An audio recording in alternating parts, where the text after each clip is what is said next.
Chapter 25. Travis stopped in to see Miss Gordon. She took him to the computer lab and showed him how to get into the shared files under her name. "This file has your initial," she said. "I've scanned most of the material from the first few weeks in here."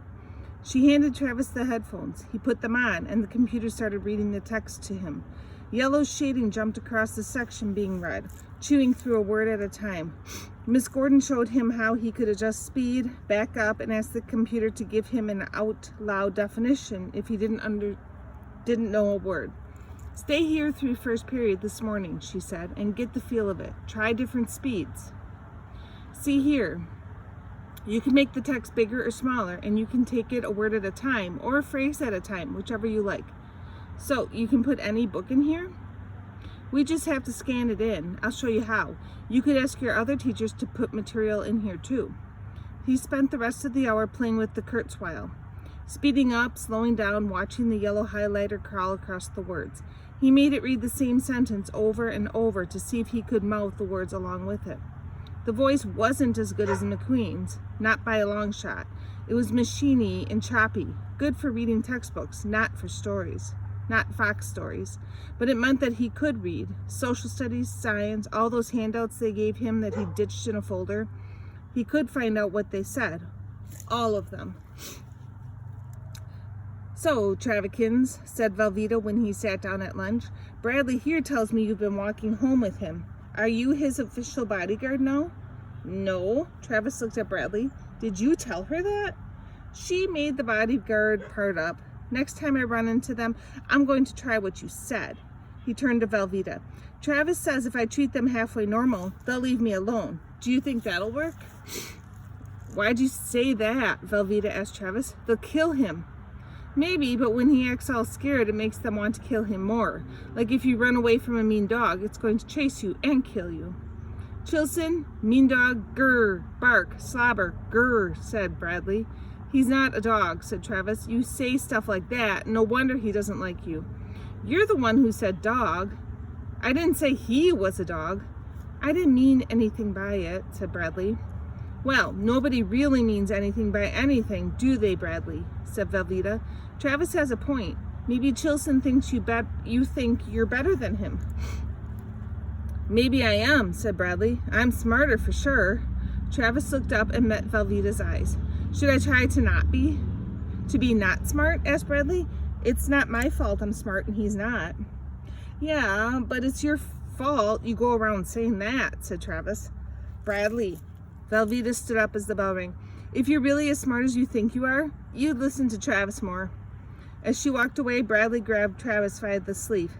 "Did you see how she looked at you?" he whispered. "She totally wants you." "Bradley, shut up." "Okay, but she does." Travis sat in life skills, 6th period, not listening. Velveeta's volume was still turned down. It had to be about her place and her scarves. Whatever happened, maybe it was as bad as his place and his dog. Maybe worse. After the last bell, he walked alone through town, working over a new idea. He forgot all about the picnic table until he got to the bridge. "Hey, skinny boy," yelled Chilson. "Where's Bradley Cakes? Did you two break up?" Just Chilson and Maddox were there.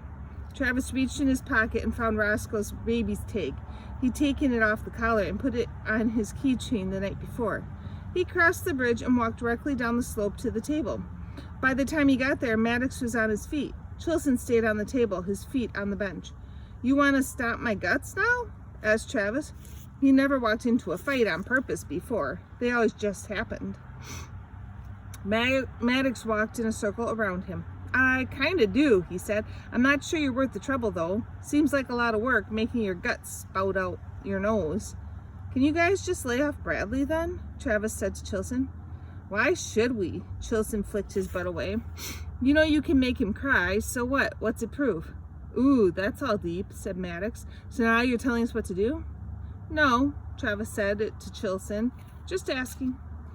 He turned and walked away. His back crawled with the hope and the dread of Maddox rushing up behind him, but it didn't happen.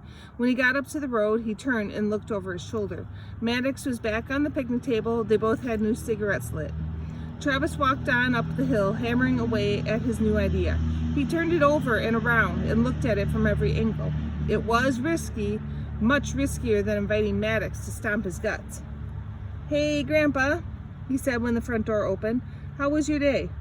"What do you want?" Grandpa looked at him sideways. "I was just wondering, I know someone else is renting the old place now, but what if I wanted to go back to the swamp, just to walk around back there? Do you think they'd mind?" "I could call Chuck and ask him to check with them," said Grandpa. "How are you planning to get there?" "I was hoping you might drop me and a friend there on Saturday when you get off work. I want to show her the swamp." "Her? This friend is a her?" She's a friend. She's just a friend." "What's her name?" "This just a friend." "Ah, forget it." Travis got off the couch. "If you're going to make it into a big thing, forget it." He shut his bedroom door behind him and dropped onto the bed. What made him think for even a second that could work? "Don't sulk," yelled Grandpa through the door. "God, boy, you are the touchiest thing crawling. Can't you take a joke?" "No." The TV came on and Grandpa banged around the kitchen for a while. Travis finished his math homework and worked on his word list. The TV went off. "Dinner on the stove," Grandpa yelled through the door. "I'm going to the meeting. I'll be home later." Travis was on the couch when Grandpa came back. "I called Chuck and it's a go," Grandpa said as he walked into the door. "I'll take you and your friend to the swamp Saturday, but just tell me this, are you going there to fool around? Because if you get her pregnant, I'll..." "Grandpa, God, no." Grandpa was as bad as Bradley. Worse. "No sex, no drugs. Rock and roll, that's fine." "Forget the whole thing," said Travis. "It was a bad idea. I'll drop you for an hour or so and pick you up after." Travis stared at the TV. Maybe it wasn't a bad idea, even with Grandpa in the picture. "What time you want to go?" asked Grandpa. "I'll let you know. I gotta check with her." "Her," Grandpa giggled. "You ever going to tell me the name of this her?" "No." Grandpa slapped his knee and lit a cigarette. "Velveeta on Tuesday. Since the Madre didn't come to conferences, they gave me my mid-quarter grades today at school. It's the worst I've ever gotten. All C's. I'd rather be almost anything than average. Calvin would give me sad eyes over this and probably only let me watch black and white movies for a month. I keep thinking about how Travis rescued Bradley from that punk Chilson and his buddies. I wish I could have seen it. I just love it that he protects Bradley.